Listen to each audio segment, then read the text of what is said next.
अस्सलाम वालेकुम जनाब। डॉक्टर शाहिद हमीद,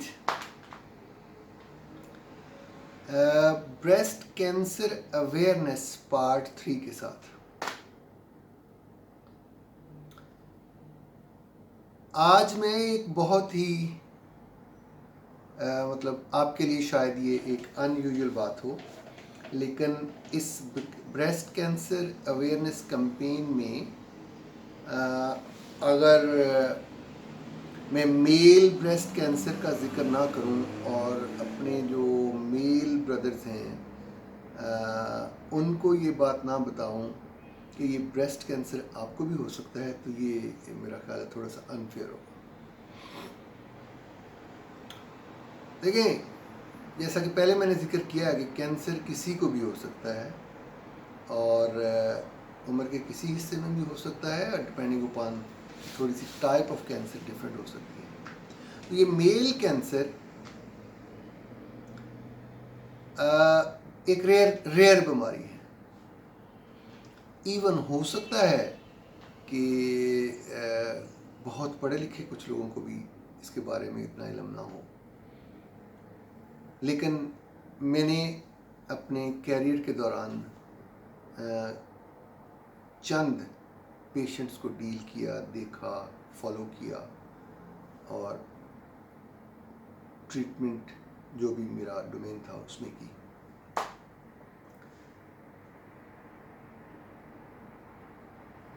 अमेरिका में तकरीबन हर साल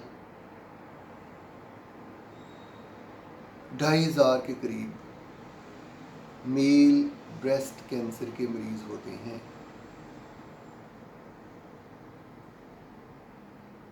तो अंदाज़ा लगा लें कि बाकी दुनिया में भी होंगे।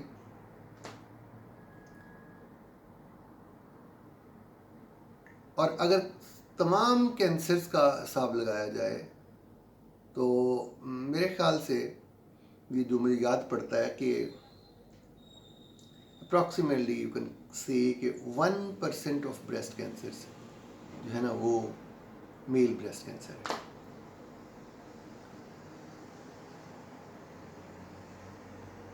ये थोड़ा सा डिफरेंट है ख़वातीन के कैंसर से, इस लिहाज से कि ये कैंसर, अगर मैं फॉर एग्ज़ाम्पल ये कहता हूँ कि औरतों में एवरेज इसकी जो ब्रेस्ट कैंसर होने की उम्र अगर 45-50 साल है, तो मर्दों में आप उसमें 10 साल ऐड कर लें कि वो लाइक 60-65 साल की उम्र में ज़्यादा कॉमन है। लेकिन ये जस्ट एक एग्जांपल देने के लिए है, ये कोई हार्ड एंड फिक्स्ड नहीं है। मैंने 40 साल का मेल ब्रेस्ट कैंसर पेशेंट भी देखा हुआ है। लेकिन थोड़ी सी प्रेजेंटेशन ज़ाहिर है मेल ब्रेस्ट का साइज़ बहुत डिफरेंट होता है फीमेल से, तो इसमें इजीली मतलब पैल्पेट किया जा सकता है, देखा जा सकता है। होता क्यों है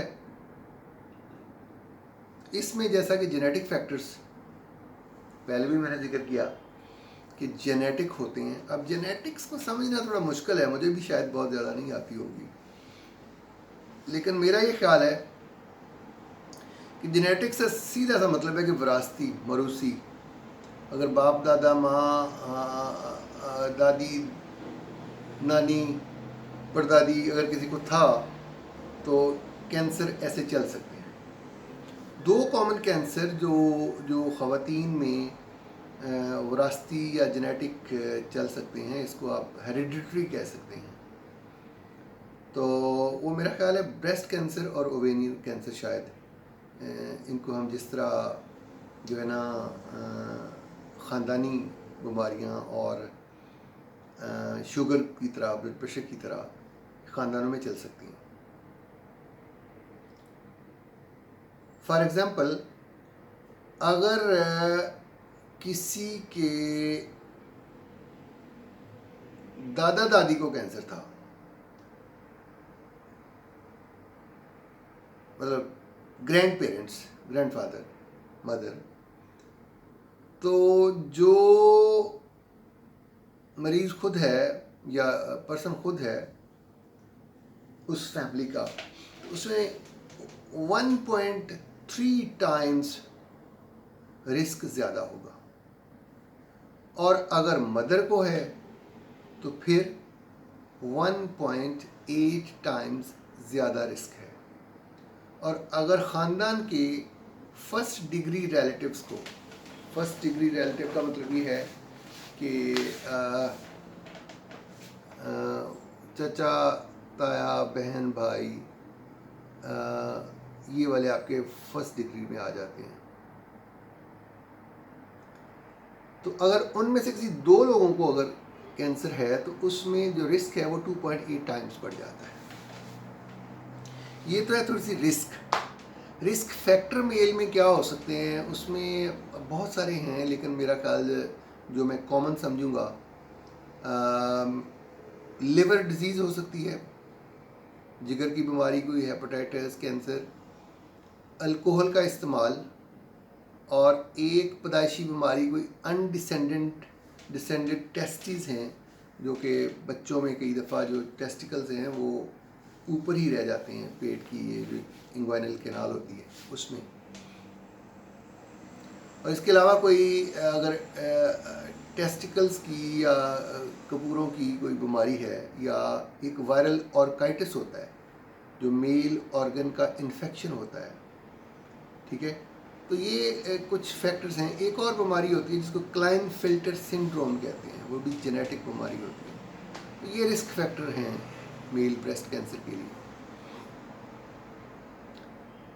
अब ये शायद मतलब इतना अहम तो नहीं है, लेकिन चलो मैं आपको कुछ थोड़ा सा क्लियर करने के लिए कि ये मरूसी, हेरिडिटरी या स्पोरेडिक में क्या फ़र्क है। तो कैंसर आमतौर पे जेनेटिक होता है, लेकिन वो जेनेटिक म्यूटेशन होती है। म्यूटेशन का मतलब ये होता है कि आपके जो जिस्म है, जेनेटिक मटेरियल है, उसको डीएनए कहते हैं। और अब ये डीएनए है, इसमें ये क्रोमोसोम्स का बना होता है, ठीक है। और क्रोमोसोम्स के आगे जाके जो है ना, chromosome for example 23 pairs of chromosome होते हैं, ठीक है। तो अब वो क्रोमोसोम्स में फिर जब कोई डैमेज होता है या चेंज होती है या वायरल इन्फेक्शन की वजह से तो जेनेटिक मटेरियल में कोई इन्फॉर्मेशन चेंज हो जाती है, तो उसको आप स्पोरेडिक म्यूटेशन कह सकते हैं। ये जस्ट मतलब इससे ज़्यादा शायद मैं सिंपल नहीं कर सकता। तो ज़्यादातर कैंसर्स जेनेटिक म्यूटेशन की वजह से होते हैं, जिनको हम स्पोरेडिक कहते हैं। लेकिन बहुत सारे हेरिडिटरी भी होते हैं, यानी मरूसी भी होते हैं।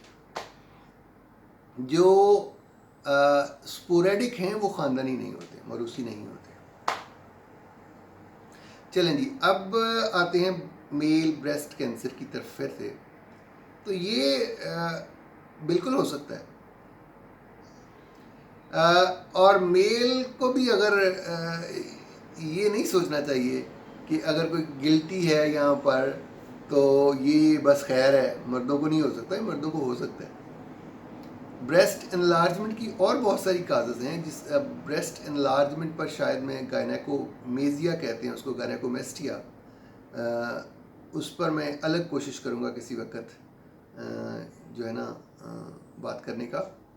तो अब ये मेल ब्रेस्ट कैंसर भी, जब आप मेल हजरात भी अगर देखें कि ब्रेस्ट का ये एक तरफ का भी हो सकता है, अनफॉर्चुनेटली रेयरली दोनों साइडों का भी हो सकता है।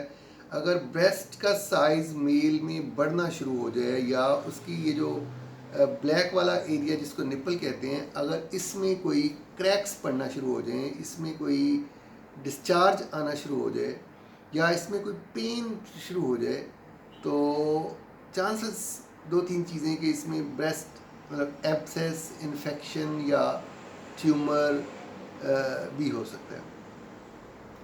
तो इसलिए इसको इग्नोर नहीं करना चाहिए। तो अगर कोई ऐसी चीज़ हो तो जिस तरह मैंने पिछला सारा प्रोसेस सारा वही होता है कि इन्वेस्टिगेट करना है जो फीमेल ब्रेस्ट कैंसर के लिए है, उसी किस्म की इससे मिलती जुलती जो हैं वो टेस्ट और इन्वेस्टिगेशंस हैं। मेटास्टैटिक वर्कअप होता है कि कहीं और तो नहीं फैला हुआ, उसी तरीके से फिर इसकी सर्जरी होती है। लेकिन मेल ब्रेस्ट कैंसर में सर्जरी में बहुत ज़्यादा ऑप्शंस नहीं हैं, बिकॉज आपको अल्टीमेटली ये modified radical mastectomy with axillary lymph node dissection, MRM with ALND, यही मेरा ख्याल है कि करनी पड़ेगी। और लेकिन बेस्ट जो है ना वो सर्जरी का डिसीजन तो अल्टीमेटली सर्जन ने करना है। फिर उसके बाद वही आपके जो जेनेटिक टेस्टिंग है, रिसेप्टर टेस्टिंग है, वो करके तो फिर कीमोथेरेपी भी ज़रूरत पड़ सकती है और हार्मोन भी। इसमें आमतौर पर टेमोक्सिफेन यूज़ की जाती है, एरोमेटेज इनहिबिटर का इस्तेमाल कम होता है और फॉलोअप भी उसी तरीके से। तो ये एक पब्लिक अवेयरनेस मैसेज मेरे मर्द भाइयों के लिए जो कि इस गलत फहमी में है कि मेल को ब्रेस्ट कैंसर नहीं हो सकता, तो ये जहन से निकाल दें, ये किसी को भी हो सकता है। ठीक है, चलें जी, खुश रहें, अल्लाह हाफ़िज़।